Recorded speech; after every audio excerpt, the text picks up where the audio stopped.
In this lesson, I'm going to show you how to use Desmos to construct a shear force and bending moment diagram.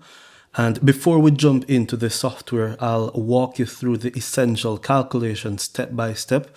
But if you'd want to skip straight to the Desmos construction, I've included a timestamp for you below, so you can just go there right now. Now let's get into the essential calculations that we'll need to construct our diagrams. So as you would have anticipated, we first need to find the reaction forces, and we have two reactions. We have one at RA and one at RB.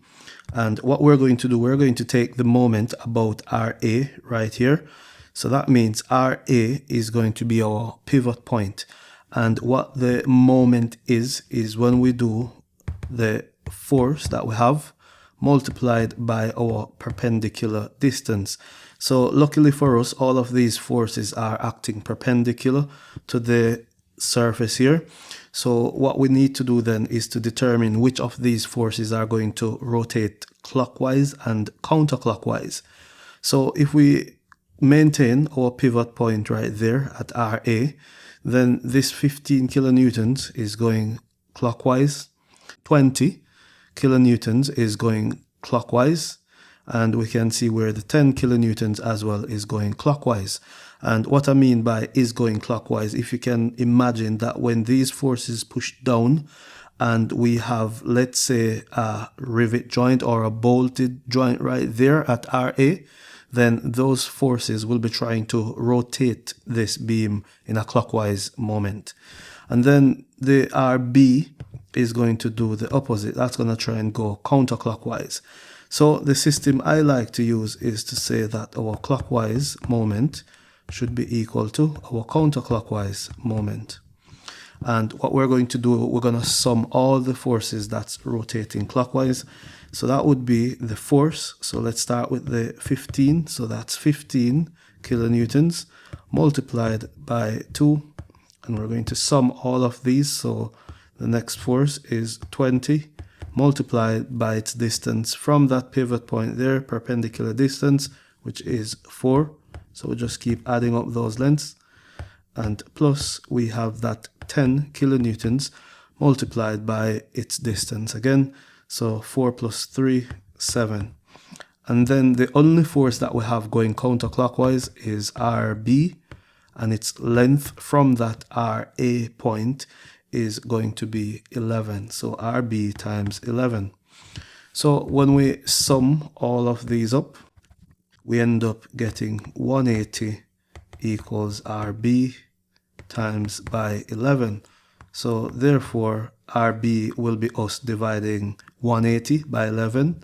So we get RB as 16.4 kilonewtons. Now RA is going to be a lot simpler because we're just going to sum all the forces going downwards. So all the forces going downwards, and they should be equal to the sum of the forces going upward. So the forces that we have going downward, our downward forces, are the 15 kilonewtons plus the 10 kilonewtons and plus 20 kilonewtons. And what's going upward would be RA plus the value for RB, which is our 16.4. So what we would need to do then, we need to just sum all of these up. That will give us 45 kilonewtons. So then RA would be equal to that 45 minus 16.4, and that leaves us with 28.6 kilonewtons. So that's it for the reaction forces. Now what we're going to do next, we're going to calculate the shear forces and the bending moments, and then we can move on to the Desmos software where we create the diagrams. So this here is our sign convention that we're going to use for our shear forces. So basically pushing upward to the left, that's going to be positive shear. And what this will look like for all of these, because we're going to analyze from left to right, then our reaction forces would be pushing upward, so that would be positive, and all our vertical forces as we go across will be pushing downward on our system. So we will have upward forces being positive, downward forces being negative effectively. So this is how we're going to do our analysis. We're going to do the imaginary cut method, and we're going to do just before and after each of the forces. So I'll walk you through step by step for you to see what that is like. So the first cut is going to be just before, and I'll put less than whenever I'm referring to just before. So it's going to be just before our 0 meter mark. And what that will look like is literally just 0 kilonewtons, because there is going to be absolutely nothing happening at that point. So if we were to go now just after, so I'm just putting the greater than sign there for just after the 0 meter mark now, then what we will have is that previous force, which was 0, and plus the reaction force that we calculated previously for RA, and that will be 28.6. So just after that 0 meters mark, we should have a shear force of 28.6 kilonewtons. So we're going to go across now to just before right there at that 2 meter mark, and that 28.6 is going to be acting all the way up to that point. So just before our 2 meter mark, then what we will have is our 28.6, and now that's going to be the force that's acting up to that point. So we're going to now go just after the 2 meter mark. So you will notice there is a pattern of just before and just after. So just after, so we take across our 28.6 that we calculated previously, and we're going to subtract that 15 kilonewtons now that would be acting just after. So 15 kilonewtons from 28.6, then that leaves us with 13.6 kilonewtons. So that's what we have so far. So you would be able to predict what's coming next. We just went with just before the 0 mark, then just after the 0 meters, and then we went to just before 2 meter mark, and then we went just after 2 meter mark. So we're going to go now where the next force is acting, and you should predict it's just before 4 meters right here. So then the previously calculated value, that would be acting all the way up to just before our 4 meter mark. So just before our 4 meter mark, that would still be 13.6 kilonewtons. And it's going to become even more apparent when we draw the diagrams in the software. So now we're going to go to just after our 4 meter mark.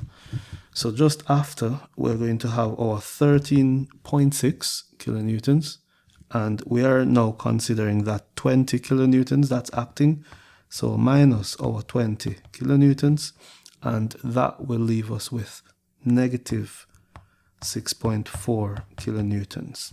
So far what we've got, 0 kilonewtons there, 28.6, that goes up just before our 2 meters as well.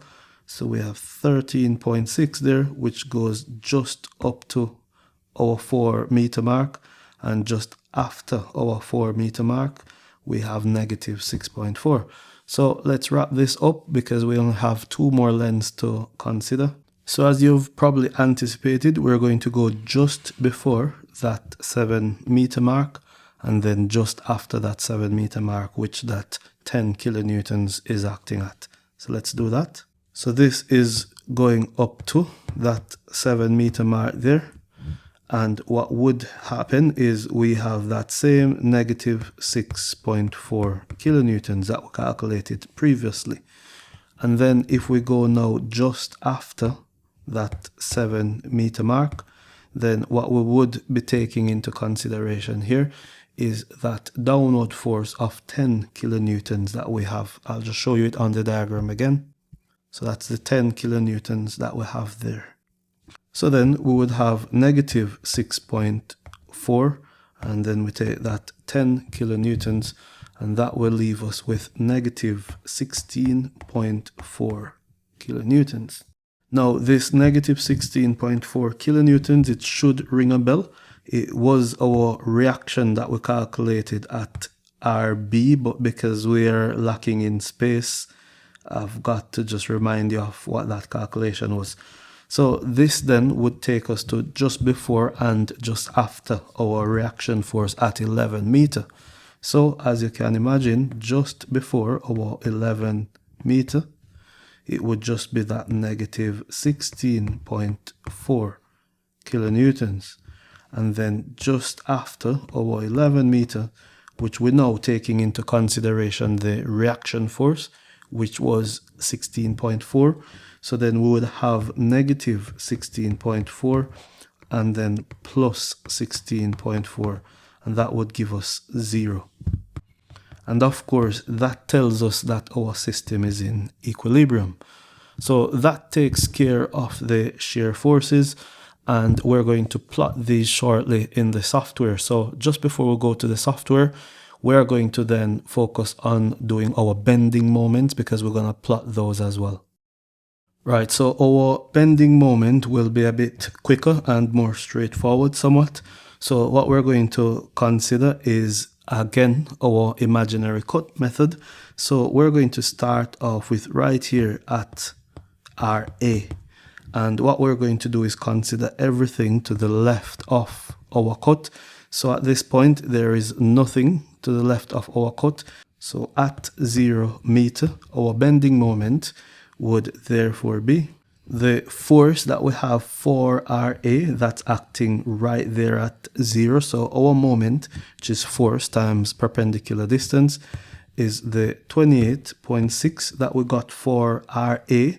And because it's acting right there at the point where we're taking our moment from, then it's going to be times 0. So at 0 meter, our bending moment there, 28.6 times 0, is 0. And our unit is kilonewton meter. So that's the first bending moment there. And we're now going to go across to the 2 meter mark. So now at 2 meter mark, so let's do again another imaginary cut right here at the 2 meter mark. And we're going to ignore everything to the right and imagine that we're making a pivot right there. So at 2 meter mark, the only force that we have to the left of that is our RA. So then what we would end up with is RA, which is 28.6, would be multiplied by that distance, 2 meter. So RA times 2 would give us then 57.2 kilonewton meters. So that's what we would end up with at 2 meter. So let's go across now to the next force and the next cut effectively. So it's going to be right here at 4 meter. So now at 4 meter, everything to the left of that 4 meter mark we're going to consider and ignore everything to the right. So we're going to have again our RA, which is 28.6. Now our distance of RA from this 4 meter mark is going to be increased from 2 meters to 4 meters. So just ensure that you be mindful of that. So it's now 28.6 multiplied by 4. And then now, because RA was trying to do that, and then the 15 kilonewtons is trying to do the opposite like that, we're now going to have to subtract, because that's a counteracting force there. So we're going to subtract now 15 multiplied by its distance from our same pivot point there, which is 2. So what we end up with at 4 meter is 28.6 times 4 minus 15 times 2. And that will leave us with 84.4 kilonewton meters. So we have another 2 more. So let's go across now to the 7 meter mark. So we're now right here at 7 meter mark, and of course ignoring everything to the right. And what we have RA doing this, we have 15 kilonewtons doing that, and we have 20 kilonewtons doing that. And because we are bang on at the 10 kilonewtons, the distance of 10 kilonewtons from itself is 0. So that particular force will have no effect. So let's work out our bending moment there. So at our 7 meter mark now, you will notice again the distance of RA is just going to be increased by that extra 3 meters. So 28.6 now multiplied by 7, and we're going to subtract now 15 multiplied by, again, the distance of that 15 kilonewtons. It's now increased. You will notice our pivot point is now right there. So the distance of that 15 kilonewtons is now 5 meters away, and our 20 kilonewtons is 3 meters away. So let's do that. So we have 15 multiplied by 5 and minus our 20 times 3. So when we work all of that out, 28.6 times 7 minus 15 times 5 and minus 20 times 3, what we end up with is 65.2 kilonewton meters. And then finally we're at RB. So at RB, that will be at 11 meter mark. Let me use a different color. That will be, once again, our 28.6 multiplied by now the distance increased, so times now by 11. And I'll just show you that for analytical purposes. If I clear all of this off. So we're now at the very edge right here. So we're considering all of the forces going downward, doing this. And we're considering RA. And you just need to look at the distances of these forces from that RB point. So then that would be 28.6 times 11 minus our 15, and this will be times by 9 now, and minus our 20 times by 7, and minus 10 times 4. Now this should virtually give us 0 if we were to just round it off, because our system is in equilibrium. So I'll just write this in as 0 kilonewton meter. Even if it's a minuscule decimal, then just write that as 0. So now that we have all our shear forces, we have all our bending moments, we're going to now use the software Desmos to construct the two diagrams. So this is the interface, and as you can see, I've not even logged in or signed up. And what you want to do first is to go to the top left corner, and you will see this plus icon right here that says add item. Select that and click on table. And on this table, this is where we're going to input all the values for our lengths and the shear forces, because we're going to calculate our shear forces first. So in the column on the left, that's where I'm inputting all of the lengths that we have.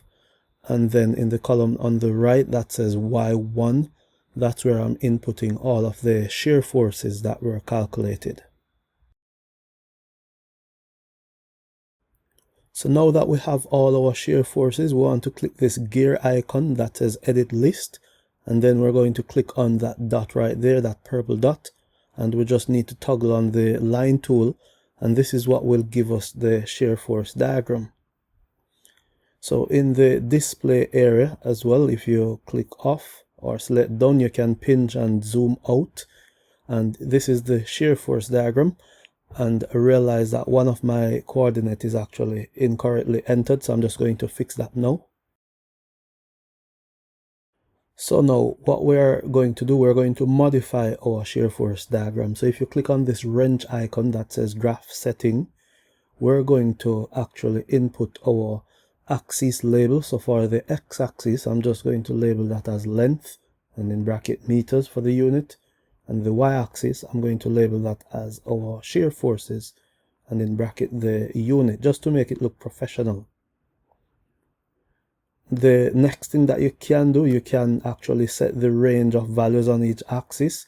So the lowest value on my x-axis, I'm going to set that to say -1, and then the highest value, I'm going to set that to around 12, just to capture the data nicely. And I'll do the same thing for the y-axis or the vertical axis. So the lowest value, I'll set this at around -1, And then the highest value, as long as it captures my data, I'll just set that there. And there you go, that's our shear force diagram done. And we'll just rinse and repeat the same thing for the bending moment diagram. So more of the same for the bending moment diagram. So let's just do this one quickly and wrap up. So I've just selected the plus icon that says add items, and I've selected tables. And what I'm doing now, I'm inputting those data in the table. So on the left hand side where we have that X1, that's where all the lengths are going. And on the right hand side where we have that Y1, that's where all the values calculated for the bending moments are going. And these are the set of values. We click on the edit list icon, click that purple dot and toggle on the lines. So now that we have the lines toggled on, click done, pinch and zoom so you can see the entire thing. And we're now going to go to that wrench icon, graph setting, click on that, and we want to label the axis. So on the x-axis, that's still going to be length in meters. And then on the y-axis, that's going to be bending moments. And I like to put the unit in bracket. It just makes it look a bit professional. You can also toggle on the arrows as well, if you will. It makes it look a bit even fancier. So now we're just going to set the range of values for the x-axis. So you can see it pops up nicely there on screen. And then same thing, range of values for the y-axis. And that's our bending moment diagram pretty much done. And you didn't break a sweat doing this, and it looks really, really professional. So this is a fantastic tool that you can use, and you get really nicely done diagrams. So I hope that's helpful right there. So if you'd like to take this a step further and calculate your bending moments and shear force when we have UDLs, then check either of these two videos out. I'm sure it will be massively helpful for you. And I'll see you in the next video.